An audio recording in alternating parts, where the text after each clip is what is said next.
All right, let's get right into it. We're going to unpack a massive economic shift that's happening right now, and it's all being driven by the one thing that's on everybody's mind: artificial intelligence. But this isn't about code or algorithms. It's about the raw, physical energy it takes to make it all work, and how that is kicking off a whole new nuclear renaissance. I mean, this quote from Momentum X Capital, it just perfectly sets the stage. The argument is that this new push for nuclear has pretty much nothing to do with being green. Nope. This is about cold, hard economic reality. AI data centers need power, all day, every day, no exceptions. And, well, you just can't run the future of computing on the weather. And that really brings us to the big question, right? If we're at the start of a new nuclear gold rush, who's going to make the real money? Is it the people digging for gold or the ones selling the picks and shovels? We're going to follow the money here and see what the real institutional play looks like. So first things first, we have to get our heads around the sheer scale of the problem. Why is all this happening right now? Well, it all boils down to one simple fact. AI is an energy monster. It has an absolutely ferocious appetite for electricity. And what's really striking is just how fast this demand is growing. We're talking about global power use for data centers more than doubling in just 5 years. To give you some perspective, a single generative AI search uses like 10 times the power of a classic Google search. The big players, Amazon, Google, Microsoft, they see this freight train coming and they are absolutely scrambling. So the obvious question is, why not just build a ton more solar panels and wind turbines? Well, the report calls this the intermittency trap. See, AI never sleeps. It doesn't care if the sun's down or the wind isn't blowing. It needs that 24/7 uptime. And intermittent renewables, well, they just can't guarantee that on their own. It's a fundamental mismatch. And this just lays out the whole game plan for big tech perfectly. For the short term, natural gas is the only quick fix. It's the only thing they can get up and running fast enough to power these new billion-dollar AI clusters. But, and this is the key, it's just a bridge. The long-term plan, the ultimate destination for decades of guaranteed, carbon-free, always-on power, that destination is nuclear. Okay, so that leads us to the part of the story everybody's talking about, the really flashy part. We're talking about the race to build the next generation of nuclear reactors. The smaller, safer, more efficient models. And wow, is it a crowded field. You've got companies like NuScale, which already has an approved design. You've got TerraPower, which is backed by Bill Gates and NVIDIA. Then there's X-Energy, with Amazon's money in it. Everybody's trying to figure out which one of these designs is going to be the winner. It feels like trying to pick the winning car company 100 years ago. But, and this is where it gets really interesting. The report basically says that if you're trying to bet on which company is going to win this reactor race, you're asking the completely wrong question. You're missing the real story. The real story, the place where the smart money is really looking, isn't in the shiny new reactor designs. Nope.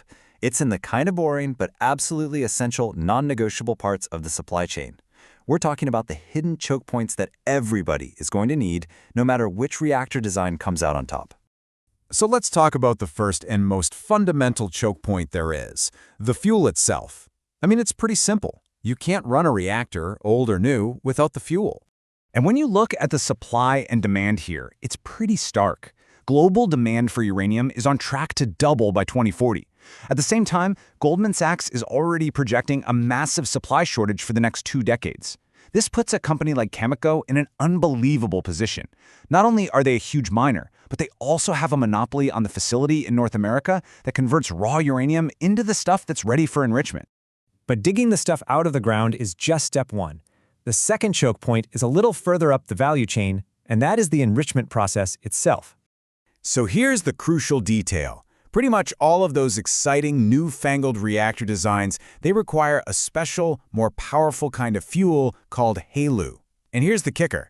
The United States has literally zero commercial-scale capacity to produce it right now. The only company with a plant that's even operating is Centrus Energy. This makes them a government-backed, domestic monopoly on the very fuel needed to power the entire future of nuclear energy. All right, on to the final choke point. And this one isn't about fuel at all. It's about the big, heavy industrial hardware, the massive machines that actually turn heat into electricity. Look, it doesn't matter if you build a classic reactor or some high-tech new design. At the end of the day, all a nuclear plant really does is act as a very complicated way to boil water. And every single one needs a massive steam turbine to turn that steam into power. And guess what? That whole market is basically a duopoly dominated by GE Vernova, and they already have multi-year backlogs. They're the gatekeepers of actually generating the electricity. Now, this is where the whole thesis gets really elegant. It's a bit of a counterintuitive idea that the report calls antifragility. It's a scenario where potential problems actually end up making the investment even stronger. So let's ask the critical question here. We all know building new nuclear reactors is notoriously difficult and famous for delays. So what happens to our whole supply chain theory if the rollout of these new reactors stumbles and takes years longer than anyone expects? Well, this is that concept of antifragility. It describes a situation that doesn't just survive shocks and problems, it actually benefits from them. So, a delay for the people building the new reactors, it isn't actually a problem for the supply chain companies. For them, it's just another opportunity. And here's exactly how that works.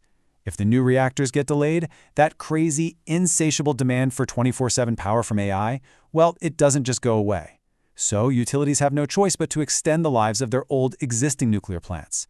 And those older plants, they suddenly need more uranium fuel and more replacement parts, like turbines.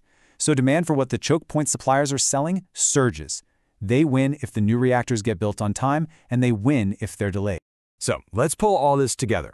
What is the real key takeaway from this whole deep dive into the new nuclear landscape? It really boils down to this simple, powerful analogy.